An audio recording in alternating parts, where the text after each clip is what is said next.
cancer, on parle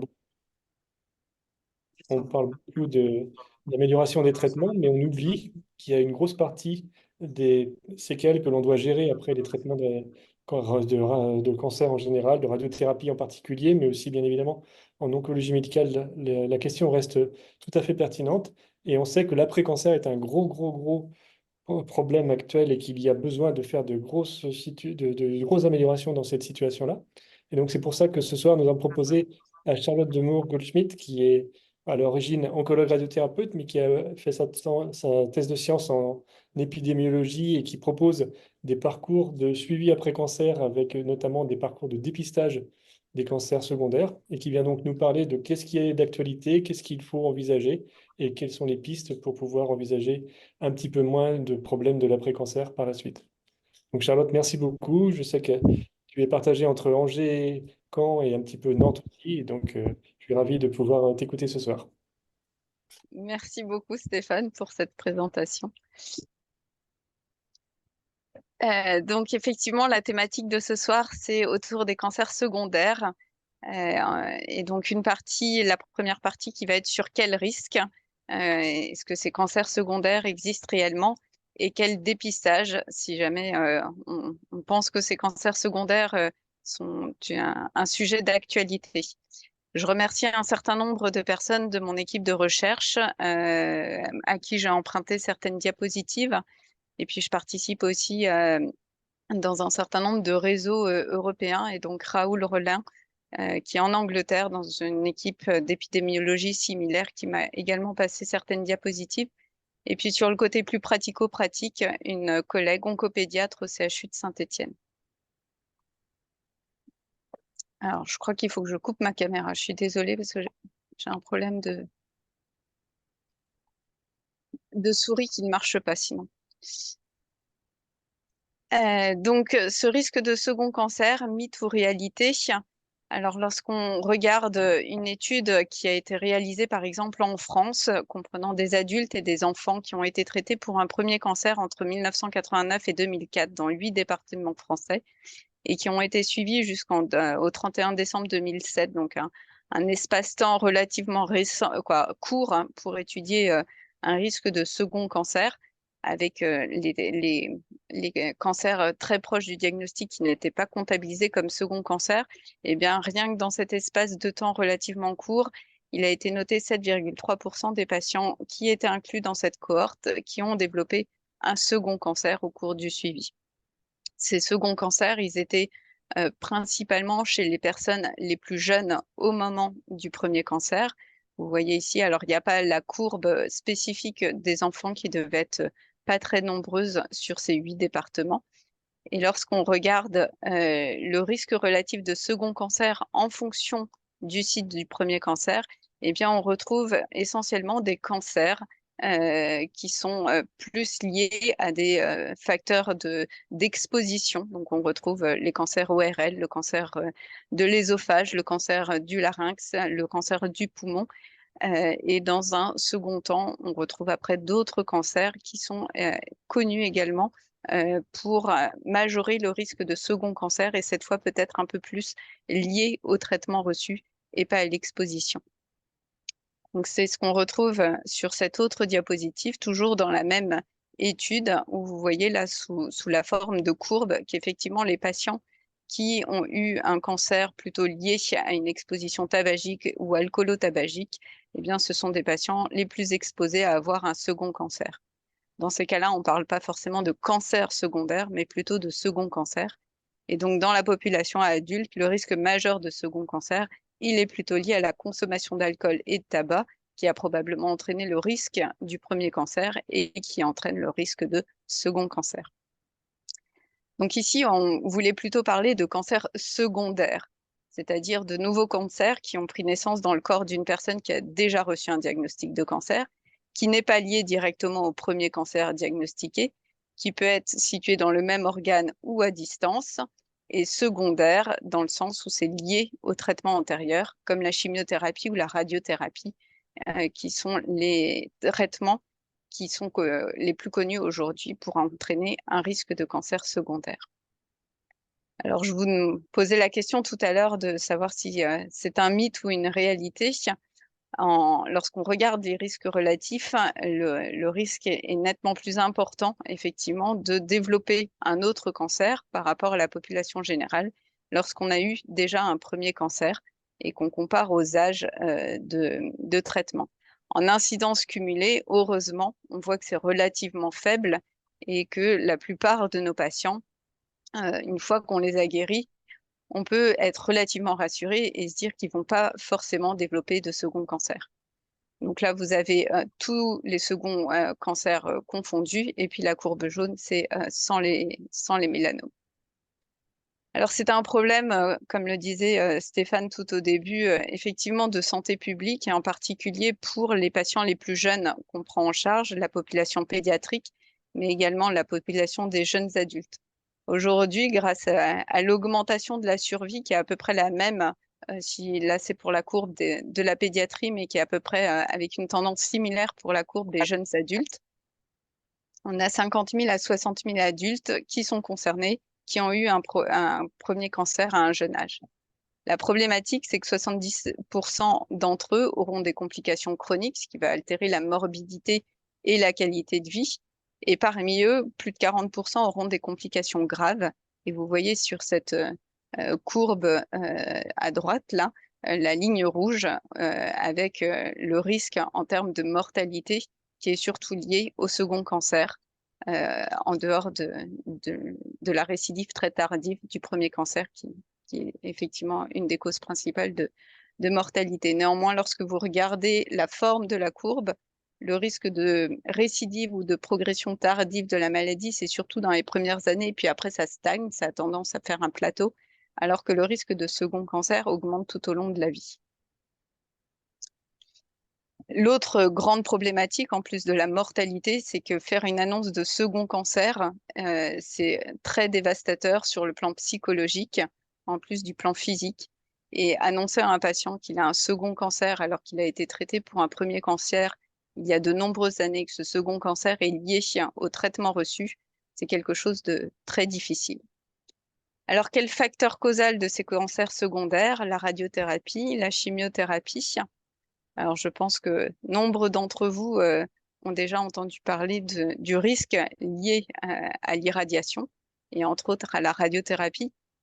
On peut repartir sur l'histoire de la radiothérapie et très rapidement, on s'est rendu compte que l'irradiation pouvait entraîner des risques de cancer, en particulier à l'endroit où la dose d'irradiation était la plus forte. Donc là, vous avez des exemples d'irradiation cutanée chez les dosimétristes avec le développement très probable d'un sarcome à cet endroit-là. Vous connaissez aussi l'histoire de la famille Curie et du risque sur plutôt la moelle osseuse et le risque de leucémie et de myélodysplasie. Et puis on a vu également donc des cancers bronchopulmonaires chez les personnes, donc les mineurs, en lien avec l'exposition au radon et un rôle très, très majoré, enfin, un facteur de risque très important lorsqu'il y avait en plus une exposition tabagique. Et puis peut-être également avez-vous entendu parler de la peinture au radium qui permettait cette radioilluminescence et qui malheureusement a engendré aussi un certain nombre de sarcomes. Alors si on reparle plutôt des patients que nous, on prend en charge et qu'on guérit d'un cancer, une des grandes populations qui a été étudiée, ce sont les patients qui ont été traités pour un lymphome de Hodgkin, et en particulier ceux qui ont été traités avec de la radiothérapie. Vous voyez ici, du coup, que les risques de second cancer, donc tout cancer confondu, les cancers solides, ici en ligne continue, le risque de leucémie, et puis le risque de lymphome secondaire. Donc avec un risque majoré, et ça c'était dès les années 1988, avec un grand taux de citation de cette étude. Dans les mêmes années, voilà, il y a eu de nombreuses études qui ont été publiées avec des courbes similaires et heureusement une incidence cumulée qui reste néanmoins relativement faible, même si on risque relatif et en risque absolu, c'est un risque très important. Donc, on a effectivement décrit un risque de leucémie, mais qui arrive plutôt relativement tôt après le traitement, entre 5 et 9 ans, et qui après a tendance plutôt à stagner, alors que le risque de tumeur solide arrive plutôt au-delà des 10 ans, d'où l'importance de suivre nos patients très longtemps. Si on les suit sur une durée relativement courte, eh bien, vous n'aurez pas l'apparition de second cancer. Alors, cette épidémiologie et ce délai post-exposition est quelque chose qui était déjà connu avec les survivants des bombes d'Hiroshima-Nagasaki. On avait effectivement tout au début un pic d'apparition de leucémie et puis un risque de cancer solide qui augmente avec le temps. Alors, quels sont ces seconds cancers? Parce que si on veut éventuellement protéger ou mettre en place des stratégies de dépistage, eh bien, il faut qu'on soit capable de reconnaître quels sont ces seconds cancers.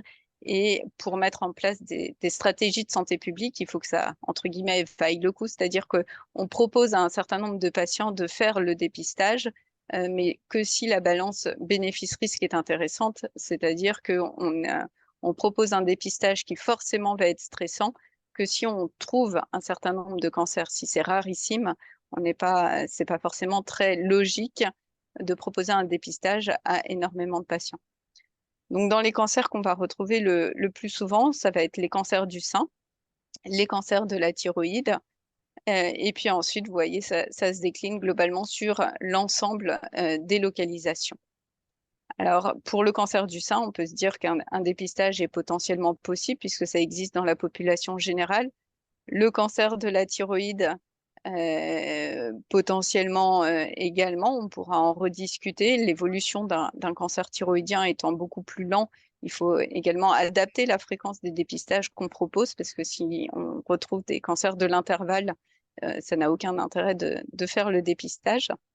Mais si on prend par exemple l'exemple de la leucémie va se développer tellement rapidement qu'il n'est pas possible, par exemple, de faire un dépistage. On ne va pas se proposer à nos patients de faire une NFS toutes les semaines au cas où un début de leucémie apparaîtrait. Donc, il est important de pouvoir caractériser ces seconds cancers pour voir s'il y a un intérêt et pour le patient et en termes économiques de proposer des dépistages. Alors ici, lorsqu'on regarde, en fait, vous avez le type de lymphome. Donc ici, on a les lymphomes hodgkiniens en rose, les lymphomes non hodgkiniens en bleu, et le type de traitement qu'ils ont reçu. Et puis en dessous, vous avez tous les cancers secondaires qui ont été décrits. Et plus la couleur est foncée, plus c'est un cancer qui apparaît de façon fréquente. Et donc, post-lymphome de Hodgkin, on retrouve essentiellement ce risque chez les femmes qui ont eu de la radiothérapie. On retrouve également des cancers de la thyroïde, de nouveau chez les femmes qui ont eu de la radiothérapie. Chez ceux qui n'ont pas eu de radiothérapie, donc ce seraient ceux qui sont en vert ici, on retrouve quand même un risque plus important que la population générale. On peut également décrire des cancers du poumon, par exemple, chez les patients, plutôt ceux qui sont de sexe masculin dans cette cohorte et qui ont eu de la radiothérapie.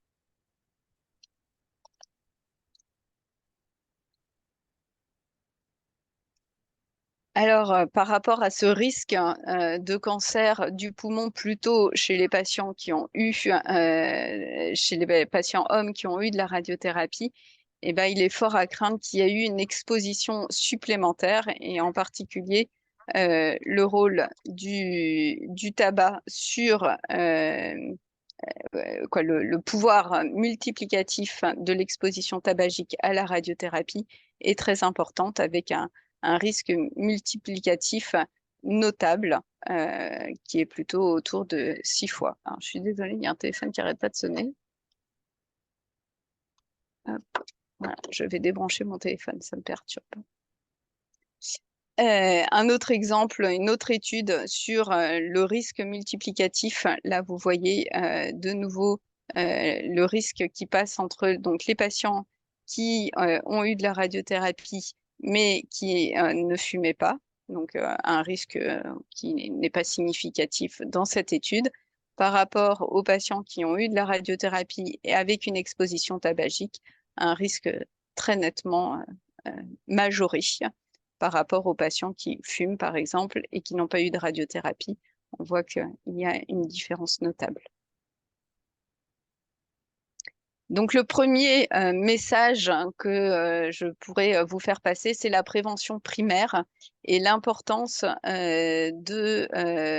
pour nos patients qui ont été guéris, d'insister sur l'importance de l'hygiène de vie.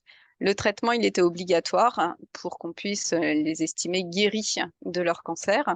Le cancer, comme vous le savez, est une maladie grave, donc on est obligé d'utiliser un certain nombre de traitements, même si on sait qu'il y a des risques sur le long terme.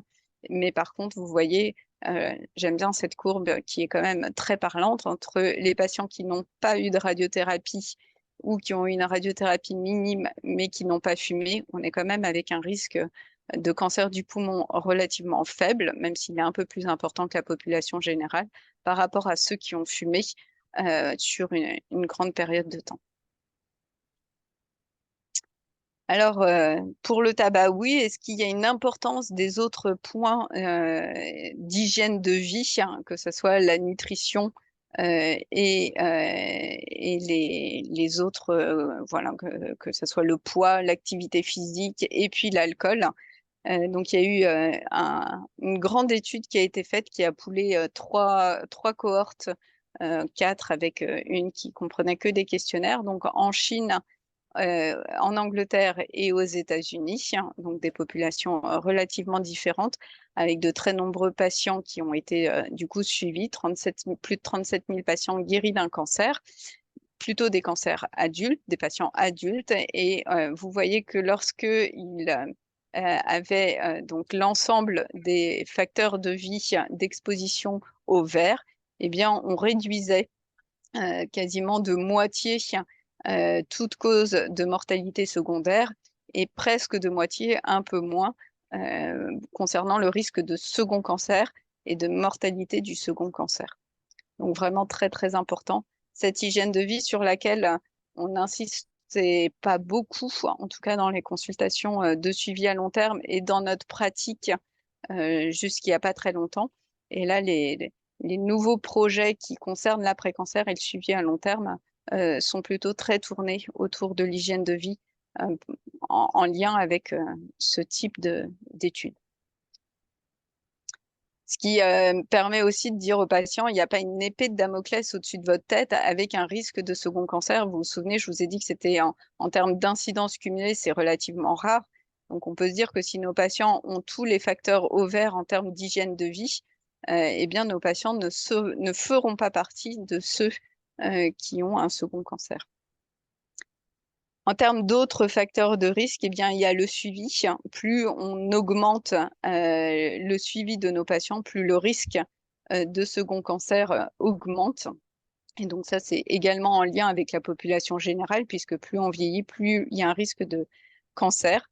Néanmoins, ça reste toujours plus significatif et plus important dans notre population. Il n'y a pas un moment où le niveau de cancer de la population générale rejoint le niveau de nos patients guéris d'un premier cancer. Nos patients restent toujours au-dessus.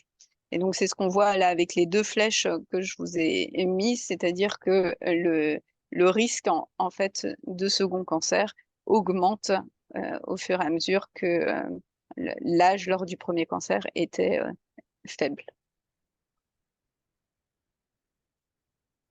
C'est une autre étude qui montre la même chose dans des cohortes d'adultes ici, en fonction de l'âge du premier cancer, entre les plus de 35 ans ou les moins de 35 ans. On voit qu'il y a une différence très notable. Alors, comme on est sur la population adulte, ça ne s'explique pas forcément que par la durée de suivi qui est plus longue, mais également probablement par un tissu qui est plus sensible aux irradiations à un plus jeune âge.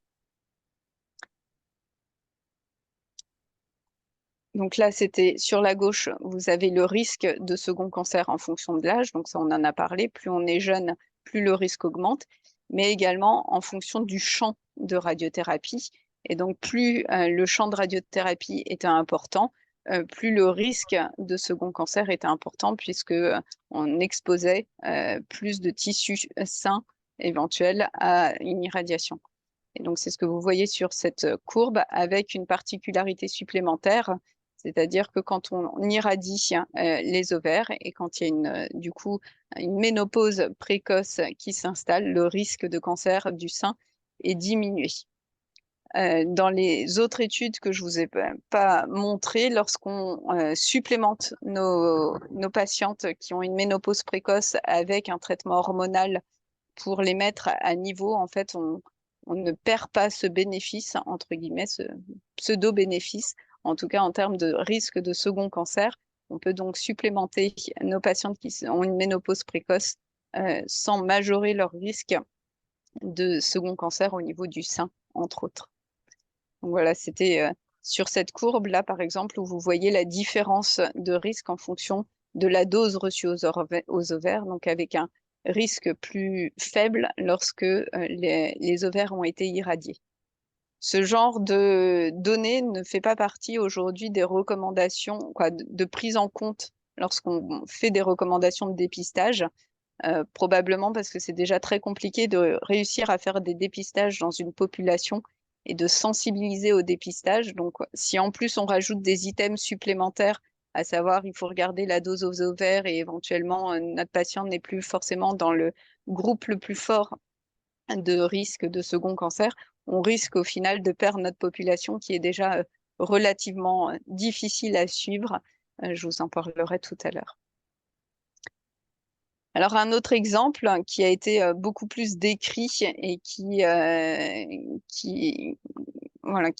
fait de nombreuses publications, c'est le risque de second cancer chez les anciens patients de cancer pédiatrique, avec une extrapolation en fait très probable de ces données aux adolescents et aux jeunes adultes, mais pour lesquels les cohortes sont plus récentes et donc les données sont moins nombreuses. Alors, les enfants sont plus sensibles à l'irradiation pour plusieurs raisons. La première, parce que c'est pas sur cette diapositive-là, mais c'est pas grave. Je vais, hop, voilà, vous la mettre ici, parce que la durée de vie est plus longue. Donc, je vous ai montré tout à l'heure l'importance de la durée. Et donc, plus on augmente le délai avec le traitement, plus le risque de second cancer augmente. Et puis, de façon relativement évidente, les corps des enfants sont plus petits. Donc, les organes sont plus proches les uns des autres. Et donc, lorsqu'on fait une radiothérapie, eh bien, on cible moins bien, en tout cas, nos rayons ont tendance à déborder sur les organes adjacents de façon plus importante que chez un adulte plus grand. Donc, la problématique relativement récente aujourd'hui, c'est qu'il faut toujours augmenter davantage le taux de survie chez nos enfants, donc avec des traitements qu'on va essayer de limiter lorsque c'est nécessaire. Pour pouvoir analyser ce risque de second cancer, il nous faut des grandes cohortes avec des longs suivis. Et comme vous le savez tous, les traitements en oncologie évoluent énormément et très rapidement. Ce qui fait que les connaissances qu'on a aujourd'hui sur le risque de second cancer en lien avec tel ou tel traitement ne sont plus forcément directement superposables pour nos patients aujourd'hui parce qu'ils n'ont pas reçu exactement le même traitement. Alors, je vous l'ai dit, c'est plutôt un bon signe qu'on se pose cette question de second cancer, mais voilà, la problématique est cette courbe rouge qui ne fait qu'augmenter dans le temps et qui entraîne donc un risque de mortalité dans cette population. Chez les enfants, c'est la même chose que chez les adultes, c'est-à-dire qu'il y a un risque qui est lié au traitement reçu, mais également aux autres facteurs de vie et aux autres expositions, et potentiellement à des facteurs génétiques qui peuvent majorer ce risque de second cancer. Donc, il nous faut des cohortes avec un suivi long. Et pour ça, je vous propose une revue relativement rapide des grandes cohortes pour étudier donc ce risque de second cancer. Alors, je vous les présente ici. On a la cohorte américaine, on a la cohorte, de nombreuses cohortes nationales européennes. On a des cohortes françaises, une cohorte post-tumeur solide, une cohorte post-pathologie hématologique, et puis des cohortes européennes qui regroupent un certain nombre de cohortes nationales. Et puis parfois, pour des tumeurs qui sont un peu plus rares, eh bien, on fait des pools internationaux de données pour étudier ce risque de second cancer. Alors, comme on est en France, voilà, très rapidement, la cohorte française est une cohorte de plus de 7000 enfants qui ont été traités avant les années 2000 et qui ont survécu au moins 5 ans pour être dans cette cohorte. La cohorte européenne, vous voyez, il y a de nombreux pays qui participent. Et donc, au final, on a de très nombreux patients avec 69 000 patients, plus de 69 000 patients. Là, c'est un exemple d'étude internationale sur le risque de leucémie. Et donc, une fois qu'on a donc ces informations, eh bien, on peut donc étudier le lien avec les traitements. La problématique dont je vous ai parlé, c'est que les traitements évoluent et s'il y a des radiothérapeutes parmi vous, eh bien, vous voyez que ce type de traitement n'est plus tout à fait d'actualité aujourd'hui. Et donc, comment est-ce qu'on transpose des données issues de ces grandes cohortes sur nos patients qu'on prend en charge aujourd'hui? Alors, pour avoir des données un peu plus sensibles et un peu plus utiles dans notre vie de tous les jours, hein, on va ne plus se contenter du champ et de la dose prescrite, mais on va essayer d'aller un peu plus finement sur les doses reçues à certains volumes d'organes. Et pour ça, on va reconstruire avec des fantômes ou des modèles mathématiques les doses reçues aux différents organes.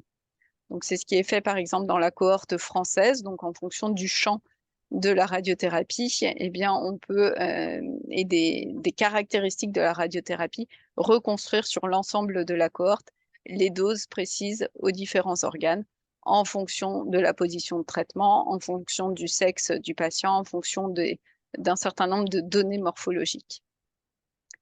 Et puis, une fois qu'on a voilà, toutes les informations, eh bien, on a deux façons de faire ces études, soit des études de cohorte où on surveille en fait notre population et on regarde ceux qui développent quelque chose, ou alors on peut prendre des études cas témoins où à ce moment-là, on prend des patients qui ont développé un second cancer, qu'on compare à des témoins qui n'ont pas reçu de second cancer, et à ce moment-là, on peut faire des comparaisons. Donc, les résultats de ces grandes études, eh ben, si on prend en particulier les études européennes, là, avec l'ensemble de ces patients, plus de 69 000 patients, eh bien, ça peut faire un peu peur parce qu'effectivement, on va retrouver un risque de second cancer sur l'ensemble des organes ou sur l'ensemble du type de tumeur. Donc, c'est pas pour ça, finalement, qu'on va faire des dépistages pour tous ces patients. Typiquement, un patient, le risque de cancer du sein chez un homme est très important. Vous voyez, c'est quasiment le risque le plus important dans mon listing de second cancer. Néanmoins, le risque absolu reste très faible. Et donc, ce risque relatif de 22 est très important parce qu'en population générale, le risque de cancer du sein chez l'homme est très faible. Donc, on estime qu'il n'y a pas d'intérêt à faire un dépistage chez l'ensemble des hommes qui ont été exposés à de la radiothérapie. On va plutôt sensibiliser les professionnels au fait que le risque de cancer du sein chez l'homme existe, ça vous êtes au courant, et que lorsqu'il y a eu de la radiothérapie, le risque est un peu plus important. Et donc, ne pas hésiter à aller rapidement à l'examen paraclinique ou à la biopsie lorsqu'il y a une masse chez un homme qui a reçu de la radiothérapie. Alors, je vais aller relativement vite pour pas vous détailler tous les, euh, tous les risques de second cancer les uns après les autres. Globalement, là, par exemple, pour le risque de sarcome osseux, vous voyez que le risque augmente en fonction de la dose reçue, mais qu'il augmente également en fonction de l'exposition à certaines chimiothérapies et dont certaines chimiothérapies à certaines doses. Donc en fait, tout n'est pas lié à la radiothérapie. Il y a également des molécules de chimiothérapie qui majorent le risque de second cancer et de second cancer solide, pas que de leucémie. Un autre exemple, là, donc pour toujours le risque de second cancer au niveau osseux. Et là, on voit que le risque principal, il est chez les patients qui ont eu un rétinoblastome. Et donc, la particularité qu'on retrouve un peu plus en pédiatrie, c'est effectivement l'impact de la génétique. Et donc, lorsqu'il y a une prédisposition génétique à développer des cancers, eh bien, forcément, ça majore le risque de cancer ultérieur qui peuvent être qualifiés de secondaires ou pas, mais en tout cas, en dessous, il y a une prédisposition génétique. C'est toujours intéressant de comparer par rapport à la population générale, en particulier dans des groupes dans lesquels il y a des dépistages qui sont organisés. C'est ce que vous voyez ici dans cette étude. Là, par exemple, en vert et en noir, on a les patients qui sont guéris d'un lymphome de Hodgkin en vert et d'une Wilms tumeur, qui est une tumeur du rein de l'enfant.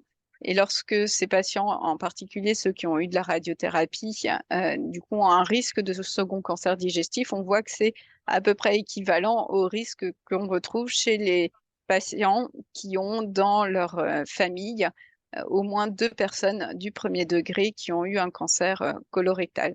Or, on sait que quand il y a plusieurs cancers colorectals dans la famille, il y a un risque de cancer colorectal pour soi-même et il y a des dépistages organisés, spécifiques, qui sont proposés.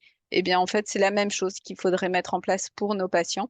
Voilà, comme le montre cette diapositive, et qu'on peut éventuellement hiérarchiser les protocoles de dépistage en fonction de ce qui est déjà décrit dans la population générale chez des populations plus grandes ou voilà, déjà plus étudiées.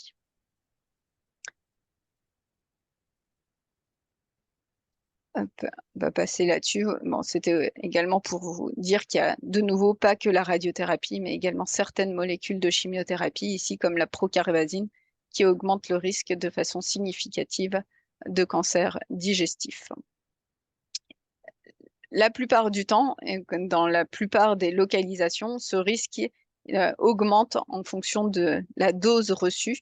Et donc, c'est pour ça que dans la plupart des protocoles de dépistage, on tient compte de la dose reçue, sachant que c'est à prendre avec des pincettes de nouveau, puisque cette dose, parfois, on l'a en dose prescrite, parfois, elle est en dose moyenne sur des reconstructions et qu'il est relativement difficile de savoir quel est le protocole de dépistage le plus adapté à nos patients qu'on prend en charge avec de la radiothérapie moderne.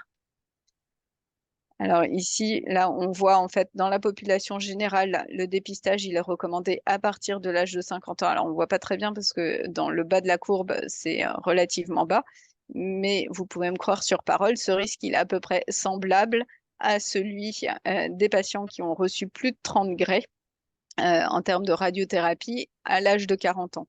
Donc l'idée, en fait, c'est d'avancer le dépistage national à un âge un peu plus précoce dans notre population particulière.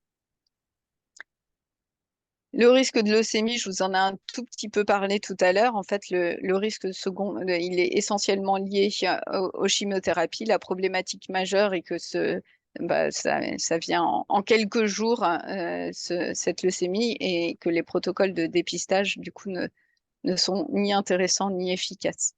Ce risque de leucémie, il est essentiellement dans les premières années. Et donc, lorsqu'on voit des patients qui ont été exposés à des chimiothérapies à risque, mais qu'on les voit 10 ou 15 ans plus tard, on peut souffler en tout cas sur le risque de leucémie. Pas forcément de dysplasie, mais de leucémie. Le cancer du sein, c'est le risque qui a été énormément décrit. Et donc, de nouveau, on peut comparer. Alors, voilà, je vous l'ai mis, je ne sais plus. Bon, bah tant pis. Par rapport à ce qu'on fait dans les populations à risque, qui sont la population exposée, qui ont une prédisposition génétique de type BRCA. Et en fait, lorsque le patient a reçu plus de 20 grès au niveau des seins, eh bien, on est dans le même risque et dans la même évolution des cancers du sein en termes de rapidité d'évolution. Et donc, c'est pour ça que nos protocoles de dépistage sont calqués sur cette population BRCA Donc, pour tout patient qui a reçu de la radiothérapie au niveau des seins avant l'âge de 30 ans, on leur recommande un suivi par IRM de façon annuelle. Et puis, il y a une autre discussion actuellement qui est autour de la doxorubicine avec des risques relativement importants, même lorsqu'il n'y a pas eu de radiothérapie. C'est ce que vous voyez avec la courbe verte. On a l'impression que c'est un petit peu décalé dans le temps par rapport aux patients qui sont exposés à de la radiothérapie. Et donc, actuellement, est en cours de discussion le fait de proposer une surveillance aux patients qui ont reçu plus de 200 mg par mètre carré de doxorubicine plutôt à un âge pédiatrique. Il n'y a pas beaucoup de données pour le moment sur les jeunes adultes. Donc, je vous ai dit, le risque, souvent, il augmente par rapport à la radiothérapie en fonction de la dose reçue, sauf pour la thyroïde, où on a plutôt un effet cloche et qui semblerait à peu près pareil pour le rein, avec également un effet cloche. Pour le méningiome, c'est aussi quelque chose qui est décrit, mais plutôt sur des doses plus importantes que la thyroïde. Là, on est plutôt avec un effet cloche autour de 15-20 gray. Pour le méningiome, on est plutôt autour de 30-40 gray, et après lequel on voit une diminution. Pour le gliome, il y a un effet dose-effet qui est très faible. En fait, à partir du moment où le patient a été exposé, il est à risque, alors heureusement c'est très très faible, de second cancer cérébral et de gliome malin en particulier, mais qui semble pas tellement majoré par la dose reçue, mais plutôt sur un tissu, peut-être une prédisposition ou en tout cas c'est l'effet propre de la radiothérapie sans lien directement avec la dose reçue. Donc, je vous ai remis ici une petite diapositive résumée en termes de délai d'apparition. Et effectivement, c'est une donnée à prendre en compte également pour les protocoles de dépistage. Alors, par exemple, pour le cancer de la thyroïde, on voit des cancers de la thyroïde qui sont dans les 5 années qui suivent la radiothérapie. Néanmoins, le risque maximal, il est plutôt plusieurs années après. Et donc, ça, c'est important de garder en tête pour proposer des dépistages au bon moment post-radiothérapie, ni trop tôt ni trop tard, et entre autres faire en sorte qu'au moment où on atteint le pic de risque, eh bien, nos patients ne soient pas lassés des dépistages qu'on leur propose et qu'ils soient toujours en cours de dépistage. Alors, j'imagine que parmi vous, il n'y en a pas beaucoup qui font de l'oncologie pédiatrique, mais la plupart de ces données sont superposables aux données qu'on a chez les jeunes adultes et en particulier les patients qui ont été traités avant l'âge de 30 ans, comme on peut le voir ici, donc avec un risque de second cancer qui augmente toujours avec le temps et qui concerne essentiellement donc le cancer du sein et puis éventuellement les sarcomes. Donc là, c'est une étude qui a été faite spécifiquement dans la population des jeunes adultes. Et donc, en fonction du premier cancer, vous voyez le risque de second cancer là qui s'affiche de couleurs différentes en dessous. Donc, on retrouve, par exemple, pour les jeunes patientes qui ont été exposées à un cancer du sein, et particulièrement celles qui ont eu de la radiothérapie, un risque majoré qui augmente avec le temps de cancer au niveau des poumons. Mais dans cette donnée, on n'a pas l'impact, en tout cas, on n'a pas la notion de si le patient est tabagique ou pas. Et comme vous l'avez vu, l'hygiène de vie est quelque chose de très important. Donc, le rôle de la radiothérapie, de la chimiothérapie, c'est des choses qu'on ne peut pas nier. Et donc, c'est pour ça qu'on appelle ces cancers les cancers secondaires. Mais il ne faut pas oublier qu'il y a probablement une sensibilité différente de nos patients. Aujourd'hui, on n'est pas tout à fait capable de prédire qui va être plus sensible que d'autres au traitement. Et puis, il y a les patients qui ont une prédisposition génétique qui, de base, majore grandement le risque de second cancer. Et sans oublier donc l'exposition autre, et en particulier tout ce qui concerne l'hygiène de vie. Donc notre idée, c'est de continuer à augmenter nos taux de survie, mais de guérir mieux.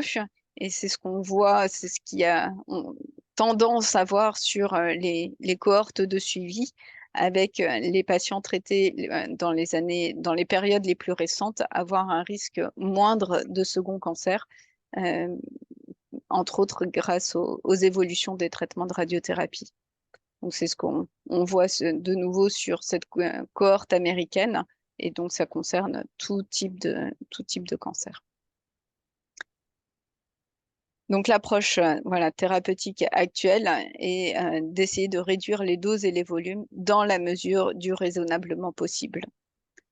Donc ce qui est relativement typique dans la prise en charge des patients avec lymphome de Hodgkin, mais c'est une réflexion qu'on doit avoir de façon plus large dans le plus de patients possible, et entre autres utiliser des techniques de radiothérapie ou d'immobilisation de certains organes pour essayer de limiter l'irradiation des tissus sains. Donc le deuxième message, surtout s'il y a des radiothérapeutes parmi vous, c'est de contourer les organes à risque. Par exemple, ici, c'est la radiothérapie d'un enfant au niveau du rein, ou en tout cas de la loge rénale. C'est cette zone-là qu'on veut irradier. On a l'impression que l'abdomen, c'est une irradiation de l'abdomen. Néanmoins, si on ne fait pas attention, juste au-dessus, en fait, il y a les bourgeons mammaires. Et donc, si on ne cherche pas les organes à risque, eh bien, on ne les protégera pas en radiothérapie. Donc, la première chose, c'est de contourer les organes qu'on veut protéger, si on peut les protéger si possible. Et puis, si on ne peut pas les protéger, au moins, on a des notions de dose reçues sur ces organes, et on pourra mettre en place des suivis adaptés. Et donc, ça, c'est l'autre message à vous donner, c'est que guérir nos patients, c'est super, mais ça ne suffit pas. Et donc, l'intérêt du suivi sur le long terme, heureusement, il n'est pas que sur les seconds cancers, parce que sinon, notre vie sur le suivi à long terme serait un peu triste. Mais néanmoins, ça fait partie du suivi qu'on propose sur le long terme, tout en adaptant. L'idée n'est pas de leur faire subir des dépistages en permanence qui sont très, très stressants, mais de hiérarchiser en fonction du risque. En parlant de dépistage très stressant, il y a une étude qui a été faite. Effectivement, le dépistage est très stressant, mais une fois que l'examen est fait, il y a un taux de réassurance, et du coup, les patients reviennent finalement faire l'examen de dépistage d'après, parce qu'ils se sentent mieux suivis que lorsqu'il n'y a pas. En tout cas, on ne peut pas comparer par rapport à ceux qui n'ont pas de dépistage, mais c'est quelque chose qui est plutôt bien vécu. Et donc, je vous rappelais le premier message clé à ramener chez vous, donc qui est autour de la prévention primaire, et pas que de la prévention secondaire ou tertiaire, mais autour de l'hygiène de vie. Voilà, c'était la courbe que je voulais vous montrer tout à l'heure sur les patients qui sont guéris d'un cancer, qui ont eu de la radiothérapie sur le sein. Donc, c'est ce qu'on retrouve là en bleu, les patients qui ont eu un lymphome de Hodgkin. Eh bien, on voit qu'ils ont le même risque que la population qui est exposée à qui a une prédisposition avec une mutation du gène BRCA2. Et donc, aujourd'hui, on recommande un suivi par IRM, un protocole calqué sur cette population. Parce qu'effectivement, on s'est rendu compte sur une étude rétrospective que la plupart de ces patients qui ont été guéris, on leur a dit: vous êtes guéris, maintenant continuez votre vie et allez voir votre médecin traitant quand il y a besoin. Et bien en fait, lorsque on a repris le diagnostic de cancer du sein chez les patients qui avaient moins de 50 ans, 88% d'entre eux avaient eu un diagnostic de cancer du sein à un stade symptomatique, et seulement 20% avaient eu un suivi, dont 0 par IRM, ce qui est la recommandation aujourd'hui. Alors, savoir, maintenant vous savez tous. Faire, c'est pas forcément si facile. Et donc, il faut diffuser ces connaissances, et il n'est pas forcément ni facile ni souhaitable de suivre dans des centres de cancérologie les patients toute leur vie. Mais si on ne les informe pas, si on ne les éduque pas, ce dépistage n'aura pas lieu. Et il faut penser que les médecins traitants ont dans leur patientèle très peu de patients concernés. Et donc, il faut, en tout cas, il y a une grande difficulté d'accès au dépistage de ces patients. Donc, on a parlé du sein. Le dépistage recommandé, il est par IRM, calqué sur les patients qui ont une mutation BRCA. Pour la thyroïde, il est proposé soit un suivi clinique annuel, soit par échographie tous les 2 à 5 ans. On est plutôt sur le 4-5 ans actuellement. En France, on a la chance d'avoir des examens paracliniques sans trop de difficultés. Et donc, ça permet aux patients de souffler. En fait, cette surveillance tous les 4-5 ans est plutôt très bien vécue, plutôt qu'un examen clinique annuel où, du coup, tous les ans, on se dit, bah, mince, qu'est-ce qu'on va me trouver?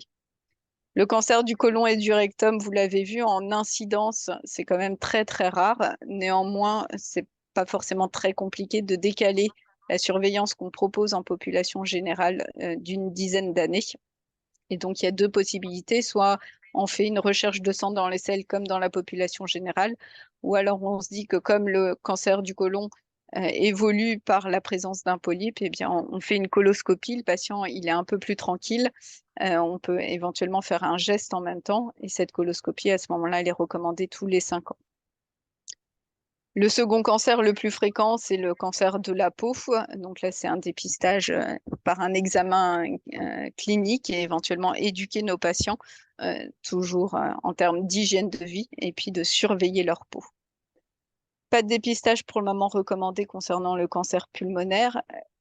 La problématique du méningiome, elle est très discutée. Ce qui est recommandé dans les recommandations internationales, c'est de discuter avec son patient, de savoir si on propose une surveillance ou pas. Si on propose cette surveillance, l'IRM, elle est tous les 4-5 ans. L'avantage de proposer une surveillance par IRM, c'est que le méningiome, il va se développer tout lentement, que probablement le patient va s'habituer et s'adapter à l'évolution et l'apparition de ce méningiome. Et que du coup, le moment où il va devenir symptomatique, malheureusement, ça va être déjà très grand, très gros et plus compliqué à prendre en charge.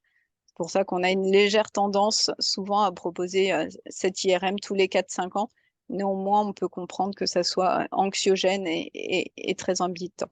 Et puis, je vous ai parlé donc des cancers de leucémie et poumons pour lesquels il n'y a pas de dépistage recommandé.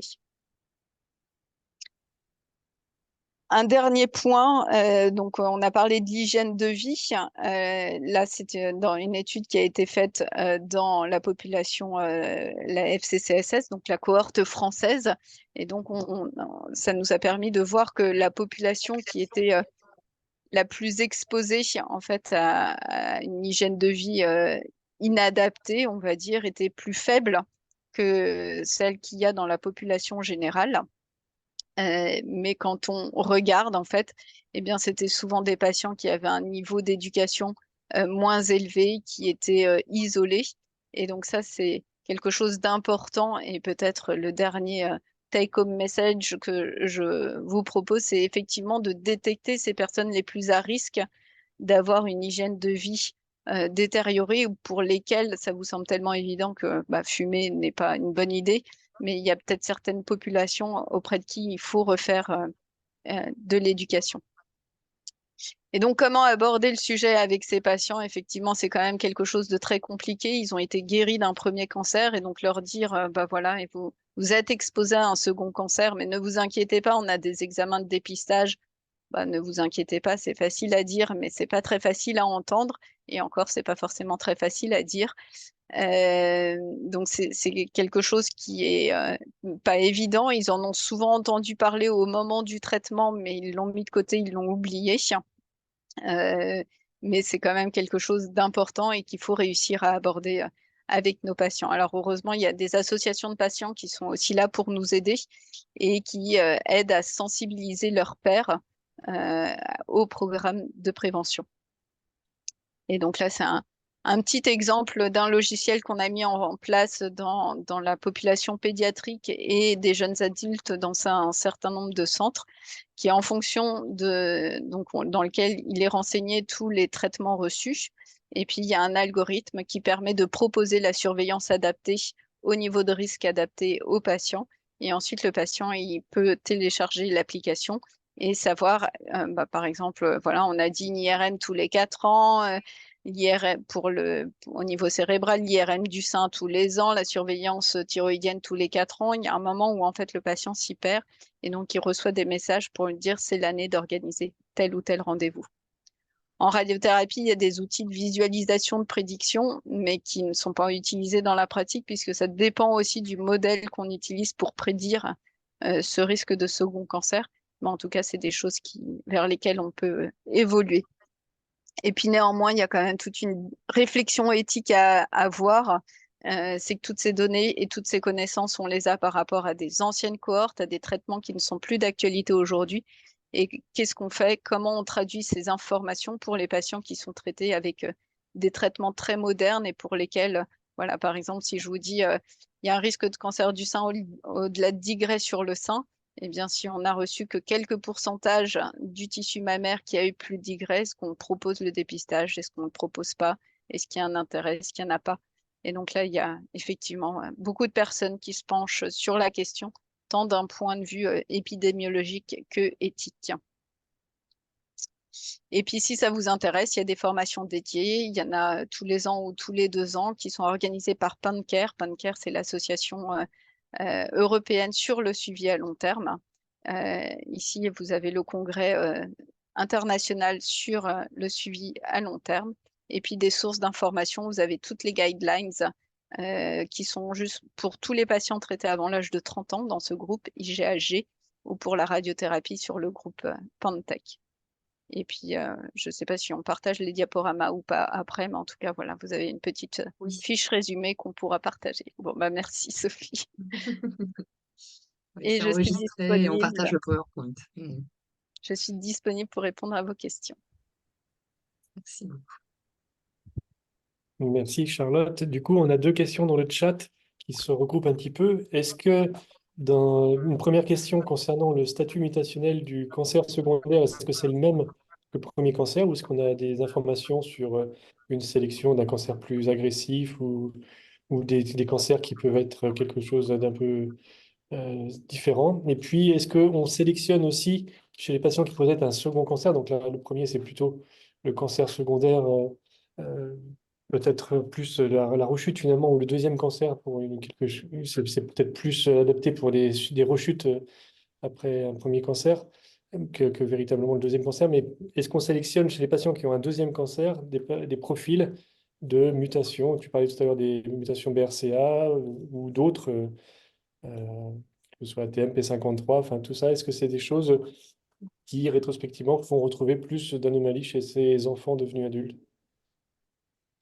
Alors, on n'a pas de signature génomique à part pour certaines leucémies qui nous font dire qu'à 100% c'est lié au traitement reçu. Je ne sais pas si c'était exactement le sens de la question. Et après, par rapport aux prédispositions génétiques, de base, il y a un risque augmenté de second cancer, mais un certain nombre de prédispositions génétiques, mais pas toutes, augmentent en plus la sensibilité aux irradiations. Et donc, c'est pour ça que pour certaines prédispositions génétiques, on limite au maximum les protocoles et les traitements d'irradiation. Et on va plutôt essayer soit de limiter complètement la radiothérapie, soit d'utiliser des techniques particulières. Et de fait, si on a un patient qui présente un deuxième cancer après avoir guéri d'un premier dans l'enfance, est-ce qu'il faut l'envoyer faire le généticien pour faire une consultation d'oncogénétique? Alors, pas pour les deuxièmes cancers, sauf si c'est vraiment dans un lieu complètement inhabituel ou typiquement un patient qui aurait, une jeune fille qui aurait reçu quasiment pas de grès sur les seins et qui n'a pas eu de doxorubicine. Voilà, une situation où on est très étonné, oui, sinon de pratique, on les envoie pas voir l'oncogénéticien. Par contre, s'il y a d'autres cancers forcément dans la famille, dans ce laps de temps du deuxième cancer, oui, il n'est pas rare qu'on les envoie voir un oncogénéticien, mais pas lié directement à leur histoire personnelle.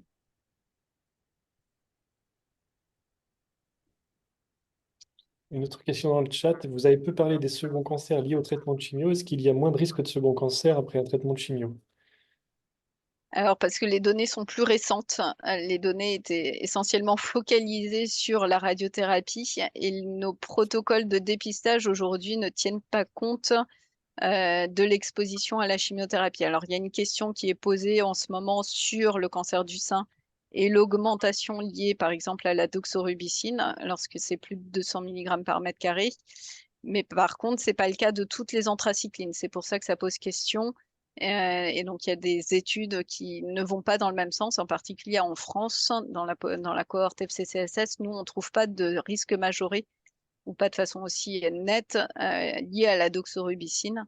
Donc, c'est pour ça que pour le moment, c'est un risque qui existe.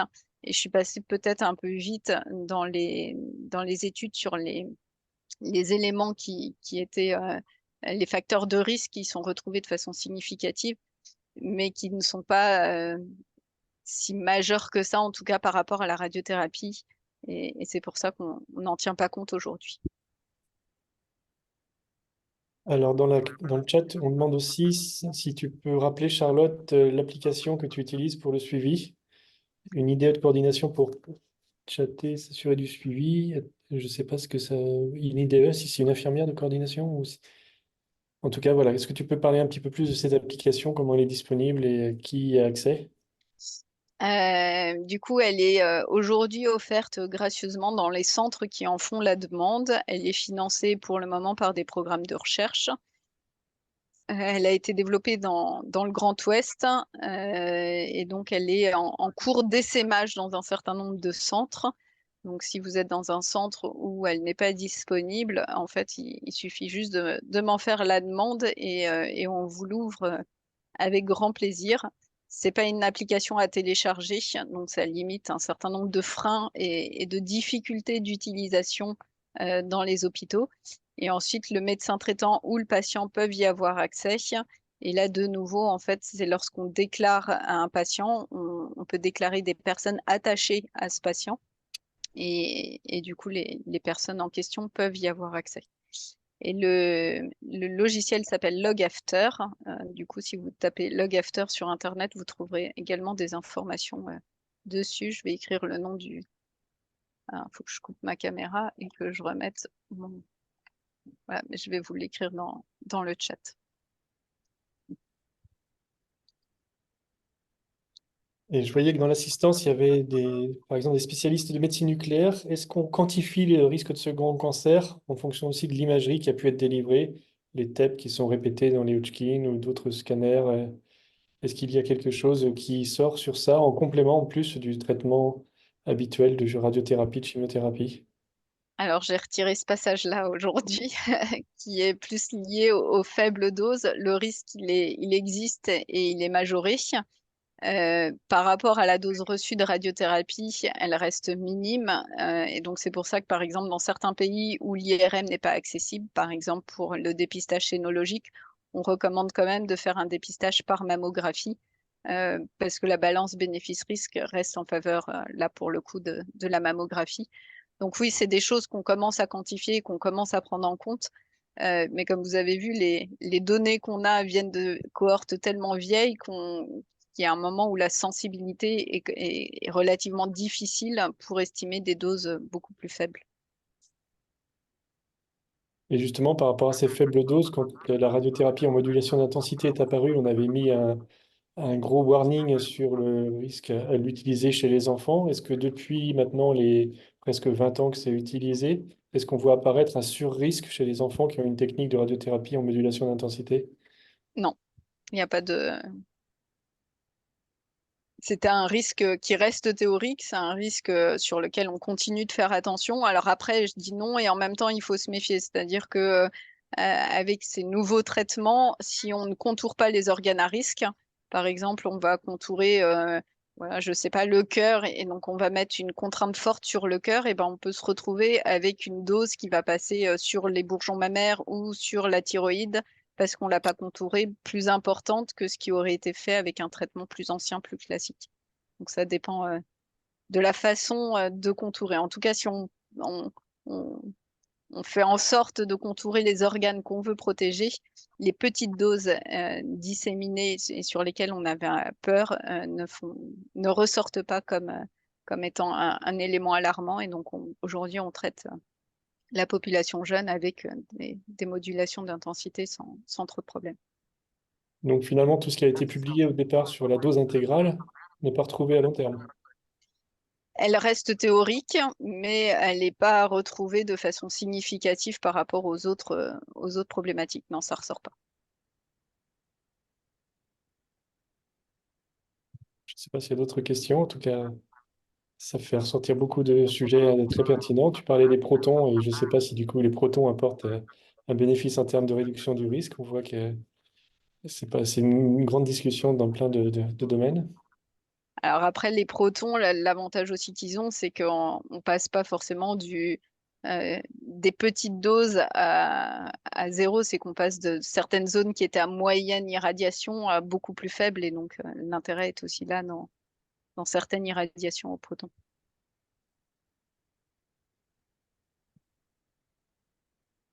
Merci beaucoup. Je ne sais pas s'il y a d'autres questions ou d'autres personnes intéressées pour poser des questions à Charlotte et notamment sur le suivi et le logiciel qu'elle a développé.